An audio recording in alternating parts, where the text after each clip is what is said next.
So cyber నేరగాల digital అరెస్టుల పేరిట చేస్తున్న నగదు మోసాలపై దర్యాప్తును సిబిఐకి అప్పగిస్తూ సుప్రీంకోర్టు కీలక నిర్ణయం తీసుకుంది.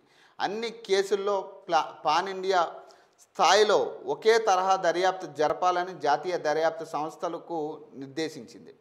సిబిఐని తమ రాష్ట్రంలోకి అనుమతించాలంటూ పశ్చిమ బెంగాల్, తమిళనాడు, కర్ణాటక, తెలంగాణ ప్రభుత్వాలను కోరింది.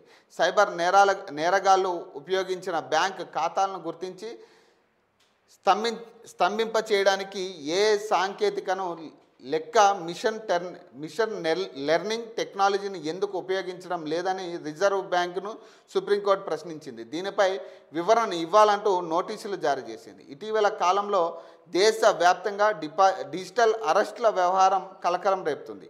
ఈ నేపథ్యంలో డిజిటల్ అరెస్టు వలలో చిక్కి బాధితులుగా మారిన హర్యానాకు చెందిన వృద్ధ దంపతులు చేసిన ఫిర్యాదు సుమోటోగా CJI justice Surya Kant, justice Joy Malya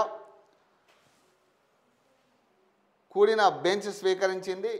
ఎక్కువగా సీనియర్ సిటిజన్లపైనే సైబర్ నేరగాళ్లు కన్నేసి వారి జీవితాంతం కష్టించి కూడబెట్టిందంతా దోచుకున్నారని ఈ సందర్భంగా బెంచ్ వ్యాఖ్యానించింది. డిజిటల్ అరెస్టులకు సంబంధించిన వివరాలు ఇవ్వడంతో పాటు దీనిపై దర్యాప్తులో సిబిఐకి సహకరించాల్సిందిగా ఐటీ సంస్థలను కోర్టు కోరింది.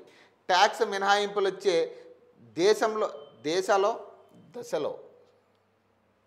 దేశంలో నక్కిన సైబర్ నేరగాళ్లను పట్టుకోవడంలో ఇంటర్పోల్ సహకారం తీసుకోవాలని సిబిఐకి సూచించింది. ఒక వినియోగదారుడికి ఒకటి కంటే ఎక్కువ సిమ్లను సర్వీస్ ప్రొవైడర్లు ఇస్తున్నారా అనేది నిర్ధారించాలని టెలికాం విభాగాన్ని ఆదేశించింది. సిబిఐ దర్యాప్తునకు అండగా తమ పరిధిలో సైబర్ క్రైమ్ కోఆర్డినేషన్ సెంటర్లు ఏర్పాటు చేయాల్సిందిగా రాష్ట్రాలు యూటీలను కోరింది. ఆన్లైన్ మోసాల కట్టడి గురించి కేంద్రం ఏం ఆలోచిస్తుందనేది తెలపాలని సోలిసిటర్ జనరల్ను కోరింది. సైబర్ నేరగాళ్లు వాడిన బ్యాంకు ఖాతాలను స్తంభింపజేసే అధికారాన్ని సిబిఐతో పాటు రాష్ట్రాలు, యూటీలు, వాటి పోలీసు ఏజెన్సీ కోర్టు ఇచ్చింది. ఇకపై డిఫాల్ట్గా సంచార్ సాధి, సో డిఫాల్ట్ యాప్గా అంటే ఫోన్లో, సో డిఫాల్ట్ యాప్గా ఇది కూడా ఇక ఫోన్ కొన్నప్పుడు ఫోన్తో పాటు ఈ డిఫాల్ట్ యాప్ అనేది వస్తుంది. సంచార్ సాధి అనే ఒక యాప్. సో మొబైల్ సంస్థలకు టెలికాం శాఖ ఆదేశం. సైబర్ నేరాలకు అడ్డుకట్ట వేసే దిశగా కేంద్ర టెలికాం మంత్రిత్వ శాఖ మొబైల్ తయారీ సంస్థలు అలాగే దిగుమతిదారులకు కీలక ఆదేశాలు జారీ చేసింది. కొత్తగా తయారు చేసే దిగుమతి చేసుకునే స్మార్ట్ ఫోన్లో సైబర్ సెక్యూరిటీ కోసం కేంద్ర ప్రభుత్వం తీసుకొచ్చిన సంచార్ సాధి యాప్ను డిఫాల్ట్గా ఇన్స్టాల్ చేయాలని సూచించింది.